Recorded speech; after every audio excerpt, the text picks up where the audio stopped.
in philosophy of religion, comparative religion, and religious philosophies, and bachelor's in it, and then master's in it. And he was a librarian at a university.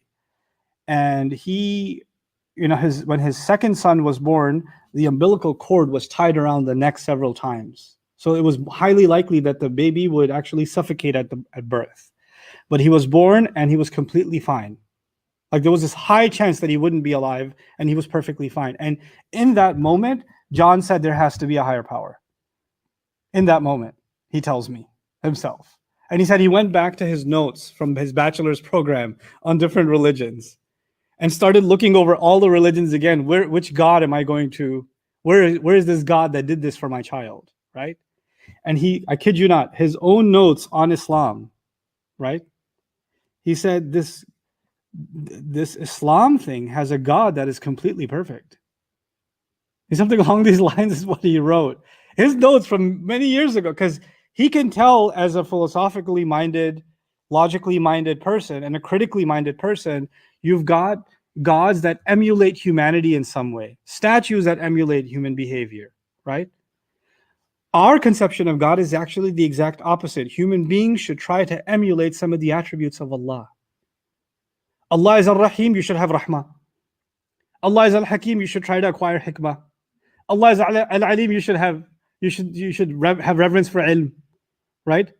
So the idea is, instead of human beings projecting themselves onto a vision of God, like in Greek mythology, right? Like in Norse mythology, instead, it is Allah's perfect attributes that are shining a light on what human characteristics can be. Like Allah's light is shining on us literally, right? And we're illuminated by that. So every attribute of Allah inspires us to be a certain way or react to it. It reverses the whole thing.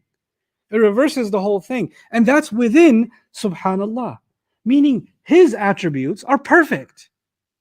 I want to be, and he's inspiring me to, try to take on some of those attributes or to respond to some of those attributes. He's the ultimately loving. I need to perfect my love. And it'll be a lifelong struggle. And no matter how much I try to perfect my love will be imperfect. He is the ultimately patient, as-sabur. No matter how much patience I get in this life, my patience will never be what? Perfect. And every time my patience is short of perfect, I will remember I can be sabir, but he is as-sabur. He's al-alim, and he's inspired me with a love of learning. No matter how much I learn, will my knowledge ever be perfect? No. And every time I acknowledge and realize the limits of my knowledge, I'm reminded that he is al-alim. So instead of projecting my imperfections on a concept of God, it's God's perfection that's constantly reflecting on me. It's incredible.